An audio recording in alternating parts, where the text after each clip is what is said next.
So if you have spent some time with Special Counsel Jack Smith's recent court filing and his prosecution of 2020 election interference, then you might have discovered an interesting little tidbit. Mr. Smith says in the discovery evidence that's part of his case that he has about 3.1 million pages of material from the Secret Service, including emails. So it appears that the Secret Service is of interest to Jack Smith. We even know that as many as 6 Secret Service agents have testified before his grand jury in this investigation. Why? We do not yet know. We may also never know the contents of the missing Secret Service text messages from January 6th. They were all irretrievably deleted. So there is a lot of intrigue here. And today we got a very interesting look at Secret Service communications with the far-right Oath Keepers militia just a few months before January 6th, and we got them courtesy of the watchdog group Crew.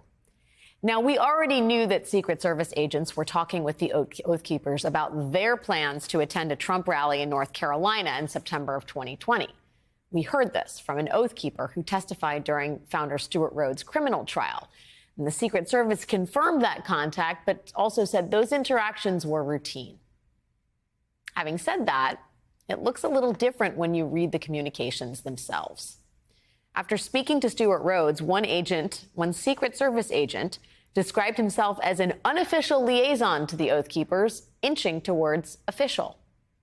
That is a Secret Service agent describing himself as a would-be official liaison to the Oath Keepers, a paramilitary organization.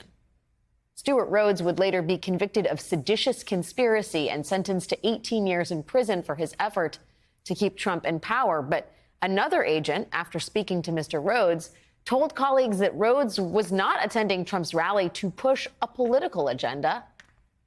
No. The emails further give the impression that Secret Service agents took the Oath Keepers at their word when they said they were attending the event to protect Trump supporters from leftist groups. Joining me now is Carol Leonnig, national investigative reporter at the Washington Post and author of Zero Fail, The Rise and Fall of the Secret Service. Carol, thank you for being here. When I read the story, we immediately said, get Carol Leonnig, because we have talked in previous months about the strange relationship between the Secret Service and Trump supporters and whether there exists something unusual, an unusual dimension to that. When you read this correspondence from the Secret Service about the Oath Keepers, what was your impression? Alex, I'm so glad that you ask it that way. My impression right off the bat was, okay, we all know that law enforcement generally leans a little conservative, a little red, and in some cases in the Secret Service, definitely pro-Trump. But in this instance, they sound almost naive, as if they're not familiar with what the Oath Keepers stand for. They refer to them as an extremely, I think the exact words were very pro-law enforcement official organization and pro-Trump, almost as if they are walking hand in hand, like-minded friends of each other. And also the naivete comes through with the seeming acceptance of exactly the line you quoted, Alex, which is they are not here, emphasize not here, to express a political opinion or to protest, just to protect supporters of Mr. Trump. Well, that certainly was not their role in Washington, D.C. on January 6th, and it doesn't seem to have been their role in previous rallies in Washington to, quote unquote, stop the steal, other pro-Trump efforts to sort of cling to power after he had lost the election. Yeah, I mean, I was stunned by the idea that a Secret Service agent would call himself an unofficial, inching toward official liaison with the Oath Keepers. I mean, the Secret Service has waved away the correspondence between the Oath Keepers and its own agents as just kind of routine contact. But on the outside, it's hard to imagine them having the same relationship, the same unofficial liaison relationship with, I don't know, Antifa, right? The sort of coziness between these organizations, I think, raises some eyebrows. Are you surprised that the agency has not done more to sort of either disabuse the public of what was going on here or further investigate what was going on here? So, I think it's hard to draw a real clear. I totally get your gut instinct. I think it's hard to draw a conclusion about how the Secret Service uses the term liaison. It is, and I just want to say this in fairness, it is normal for the Secret Service, when the president is involved, for them to reach out to different protest groups to try to suss them out, maybe undercover or in plain clothes, and say, hey, just want to check in with you, Oath Keepers, Proud Boys, Right to Life marchers, whatever the group may be, want to touch base with you, want to let you know the rules, want you to be aware of what you can and can't do during this rally or this event. That's not unusual. However, I think what this really highlights and cements for a lot of us reporters who wrote extensively about January 6th is that law enforcement did not have any real palpable fears about a conservative-leaning group